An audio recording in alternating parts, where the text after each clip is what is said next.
Hello, everyone, and welcome back to the Something in the Wild podcast. Tyler here with you as always. I know you know that. And today I'm going to be talking a little bit about planning. So I know that January just wrapped up. It's now February. It felt like January took 10 years. But I know that a lot of people during January kind of like to talk about goals and what they want to do for 2025. And I'm not going to sit here and ramble about my goals or anything like that. I want to specifically talk about how I might go about achieving those goals here into 2025. And that includes all of the planning that goes into my 2025 trips, what sort of hunts I'm going to be going on, what sort of camping trips Sammy and I are going to be going on, and kind of how I budget my time accordingly to make sure that I can accommodate all of the things that we want to do here into 2025. And I'm going to share, how I do that, and hopefully you guys can pick something up to help you guys plan your trips and get outside and go do something cool, do something exciting. So without further ado, let's get right into it here. So as for someone, kind of like myself, who dedicates a lot of time to creating videos and traveling to different places to kind of capture that, my trips take like a lot of forethought and a lot of planning is involved throughout the whole entire process. And, I actually just recently purchased this calendar that's sitting right behind you. It's a 12-month calendar. And for anyone that it's tough for them to remember certain things. Like myself, I have a terrible memory, so I like to write everything down, and it really saves me the hassle of trying to think of things, think of videos to be posting. So I'll plan out my whole entire month in advance, and even a few months down the road, and kind of come up with ideas for what videos I want to film and things like that. So I would definitely recommend checking out something. I think I got on Amazon, maybe like $20. Just a giant calendar. It's really, really cool. But I got to use that because I really am planning around a full-time job as well as any sort of personal obligations that I have to deal with. So it's really important to have that that foresight into what you're going to be doing throughout the year, and not just thinking about, what am I going to do next week, because that induces stress, at least on my part. Whenever I only have one video planned, I get very stressed out, and you guys are going to be able to find that out firsthand this Friday, because my video plans didn't go according to plan.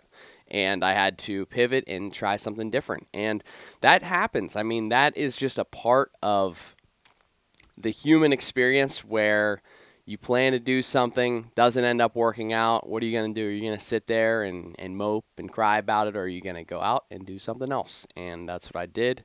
Hope you guys enjoy that. So let's get right into it here a little bit with what specifically I'm talking about. And I broke this out into 3 different categories: hunting, fishing, camping.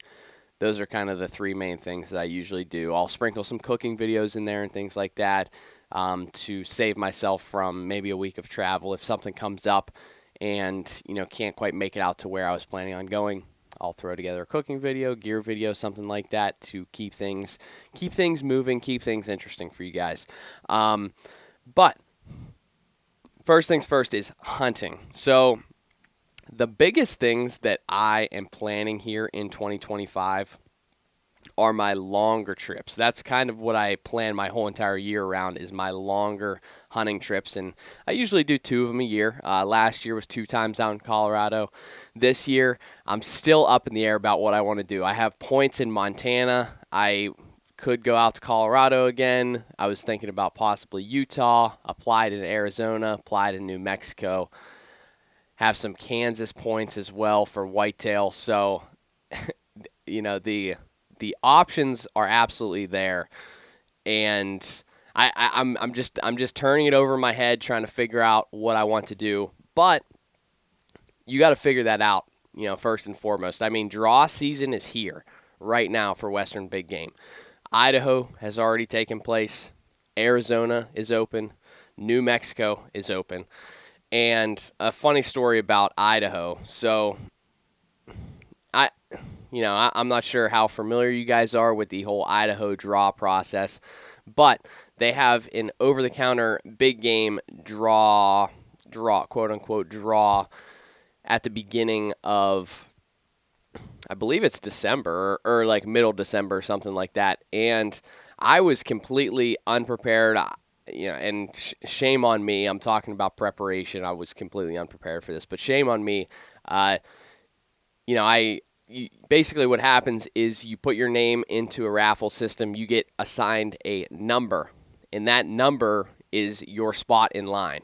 And the tags come at a first come, first serve basis. They work through that list, and once it hits your number, you get option to pick, but you have to be quick because there are other people picking at the same time, and you have a certain amount of time that you can pick. And if you might click on something, and by the time you get to checkout, it might already be gone. And that's what happened to me. I mean, I was so unprepared and didn't have a whole lot of time to research beforehand. And that was actually my first time ever participating, so I didn't really quite understand it, quite get the grasp of it. And I kind of missed out. I had a really low number, like in the 2,000s or 3,000s, like very, very low. Some people were in the 50, 60, 70,000 number range. I was in like the 2,000 number range, and I still missed out on some of the tags that I wanted. And I didn't purchase anything from Idaho because I was like, I don't want to just buy something on a whim and then not like the unit that I was going to be going to. And that is kind of a lesson that you have to learn. I mean, all of these big game states, Western big games specifically, have completely different draw processes. Idaho has a very different one compared to, say, Colorado or New Mexico or Montana. Montana is a great example. They have a preference point system and a bonus point system. And you got to learn like how that works. And that only comes from not only reading the regulations, reading the rules on the website, but also practicing it and going out and doing this sort of stuff and buying these points and participating in these draws because, I've read very thoroughly and watched a ton of videos about how to apply and how to draw these tags, yet I still make mistakes. Last year I didn't apply with my second preference point in Montana, bought a different one, and I got sent all the way back to one preference point. So it happens all the time. Idaho, I absolutely screwed up my line position. So it happens. You just have to learn from that and really just practice it if that's something that's important to you. You have to understand all of that stuff. But if it's not important to you, that's fine, and you don't have to understand that. If you just want to apply for mule deer in one state for every single year, then you just got to learn that process really, really well and make sure that you can draw a tag every year. And that's the thing that I'm trying to get at right now. You want to prioritize what is important to you, and you want to think about the long term. For myself, I have a lot of goals that extend way out 10, 20 years from now. And each of those things I have to plan for, I have to prepare for. If I want to get a coveted tag in New Mexico or Arizona or save up bonus points in Montana or, whatever you want to do, Iowa, get a deer tag in Iowa, you have to have that foresight because those tags take points to draw. And without understanding the point system, you're not going to be able to draw them. So just thinking way out in advance, and sometimes you got to put together, a 10, 15-year plan to achieve those goals and to go do the things that you want to do. It's going to take an investment. It's going to take time. But I'm assuming if you're watching this and you've watched to this point that you very much want to, at least at some point, go and do something like that. Next thing I want to talk about is gear a little bit. So much like the investment side of things, you're going to need the right gear whenever you're going on these trips. So, planning out, what sort of gear you're missing, what gear you need to buy. That's not necessarily a huge deal because you can piece that together once you get the tag or, are planning the trip, going to the fishing destination, going on this camping trip, whatever. You can kind of plan that out accordingly. But you got to always think about that as being part of the budget. Also, there's plenty of other opportunities that don't require draws, specifically in the eastern United States with whitetails, turkeys, upland birds, things like that, where you could just buy a license and head out to wherever it is you want to go. I plan on doing a little bit of that this year. Hopefully get out to Ohio, West Virginia, potentially do some turkey hunting, some deer hunting. All depends on what's going on, obviously during the deer season or during the turkey season. But if I can pick up a tag, I absolutely will. And it's just how I fill my plate and how I get my fix of my hunting. And I love doing it, but also understanding what the rules and regulations are around that too. You got to read the handbooks that they provide, do your research online to find correct hunting spots that are going to allow you to do the type of hunting that you want to do. Already talked about this a little bit, but budgeting accordingly, that's not just including monetary budget. You need to also really understand what your time budget is going to be. Last year I went on 2-week-long trips, and I'm going to tell you right now, it's hard.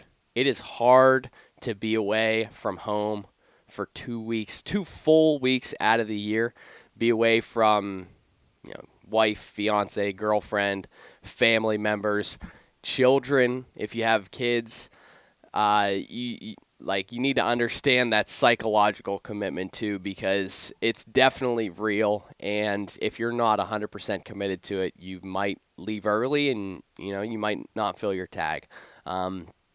So just putting yourself in that mindset and also taking care of the things that need to be taken care of before you leave.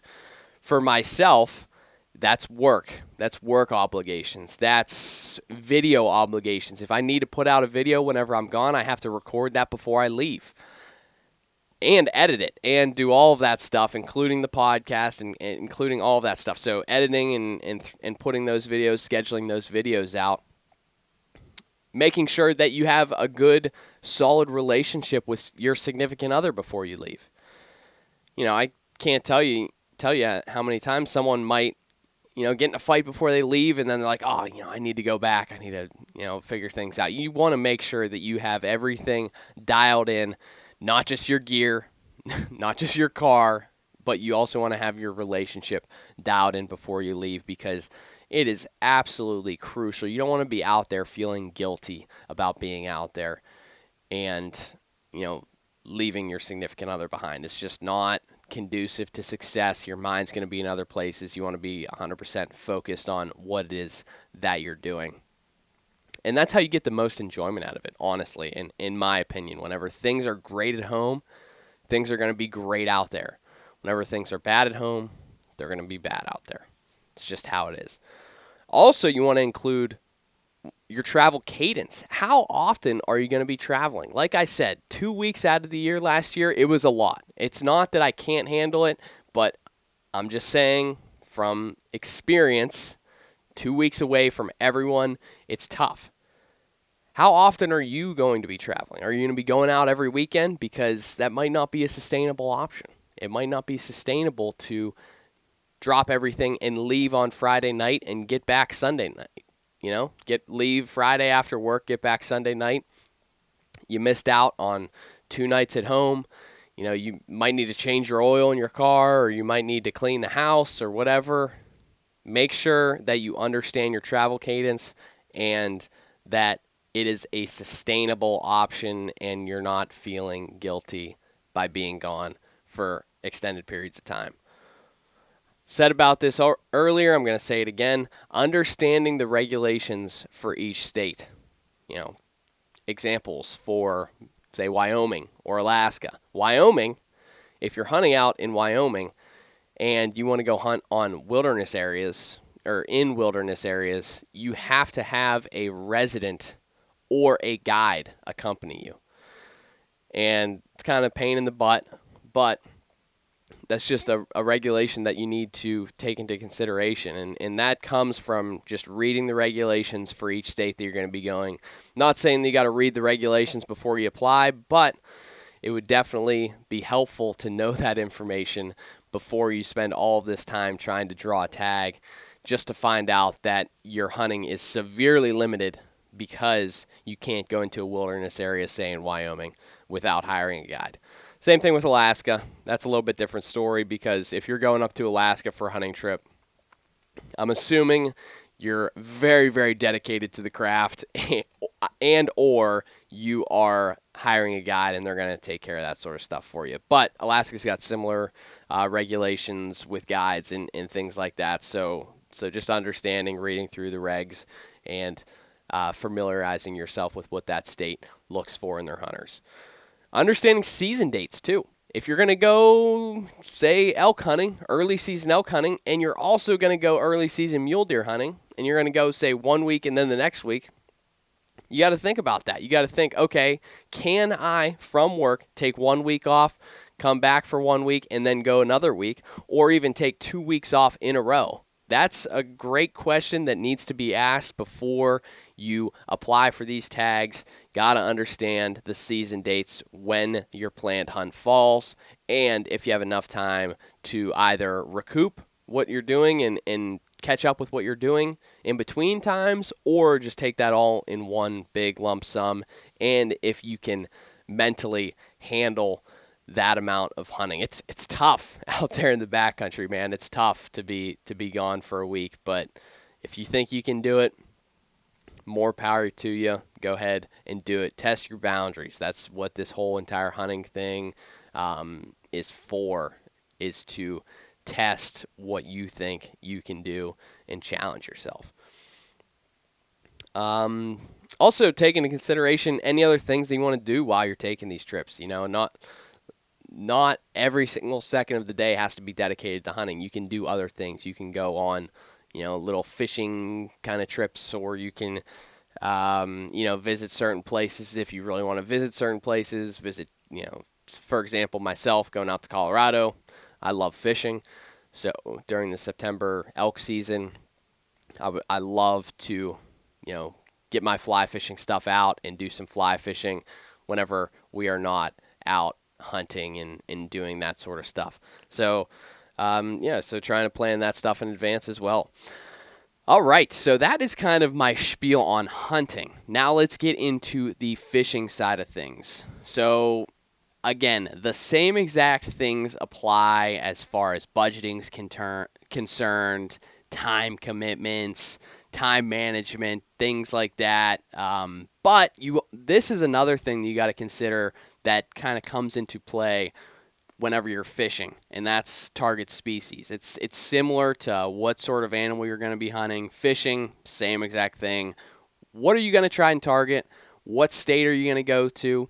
How far away is it? What sort of accommodations are you going to be requesting as far as like a hotel? Are you going to be camping? How long are you going to be camping? What sort of gear do you have for camping? Or even, just sleeping out of your car. I've done that plenty of times before. It's actually very comfortable. That's one of my preferred methods of camping, is sleeping out of the car.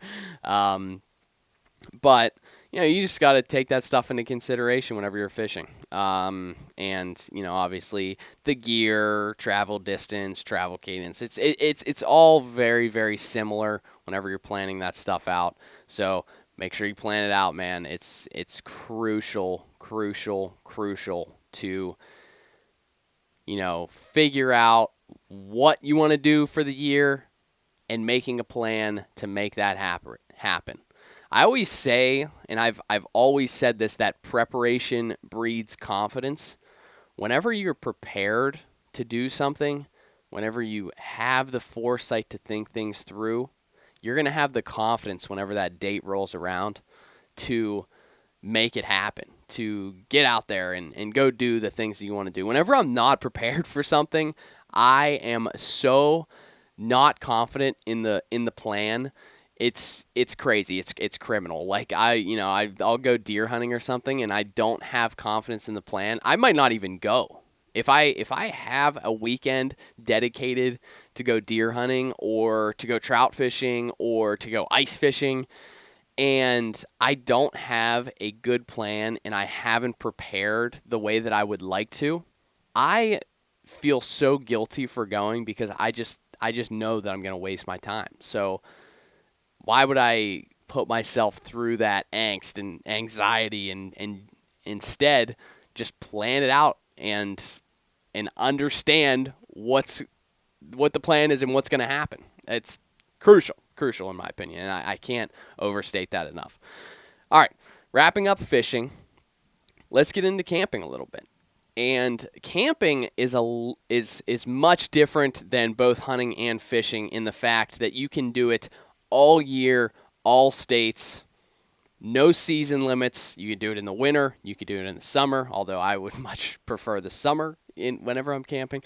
But you can do it at any time. The biggest things that you are looking to focus on is the location. Where do you want to go? What spots do you want to camp at? Here in Pennsylvania, we have tons of campgrounds, tons of really cool locations that you can go visit, go stay at. Tons of state park campgrounds.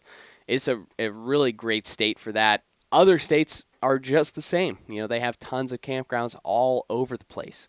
So really understanding where you want to go, how far away it is, what things you want to do, finding the right campsites at those places. Those are all things that you got to take into consideration when planning those trips, as well as, your interests, the travel that you're going to be doing, and the travel time. The one thing that I learned from 2024 after we bought the camper is travel time is absolutely crucial to an enjoyable trip. If you got a long travel day, it's going to make things a lot more stressful, a lot harder to get settled in and relax. For example, last year, Sammy and I, we went out to Shenandoah National Park down in Virginia. And that was probably like a 4.5-hour drive, at least what the GPS told us. We ended up bringing the camper, and the camper always adds extra time. It added probably an extra hour of travel time. And whenever you leave straight after work and then you have to come back Sunday afternoon, it makes things tough for something that far away. You spend 5.5 hours driving to where it is that you want to go. You get everything set up. You're all stressed out whenever you get there. You fall asleep. You wake up. You got a day to enjoy yourself. And you fall asleep and you're stressed about leaving, and then you got to leave again. You gotta understand what sacrifices you got to make to make things happen as far as the travel time's concerned, especially if you're working full time and maybe you can't take off Friday or you can't leave early on Friday. You have to kind of plan that stuff out and make sure you're understanding the commitment that you're getting into, because you don't want to be going camping and then be all stressed out the whole time you're there about driving. It's not very much fun. It's not fun for you. It's not fun for the people you're going with. So take that into consideration and just enjoy your time, man. This is all stuff that I really hope I'm not scaring anyone to not get outside and not do the things you want to do. It's just that you need to understand the commitment. And I'm saying this in love because once you understand, what you need to do to make this happen in an enjoyable manner, it's going to be far more enjoyable for you whenever you go out and actually do it. And then you're going to be willing to do it again and again and again and again and make a habit out of it, and say go elk hunting every single year if you can plan it out accordingly based on all of the stuff that I talked about today. So I really hope you guys picked something up. I know this is kind of a big ramble on my part about my experiences and kind of my mistakes that I've made.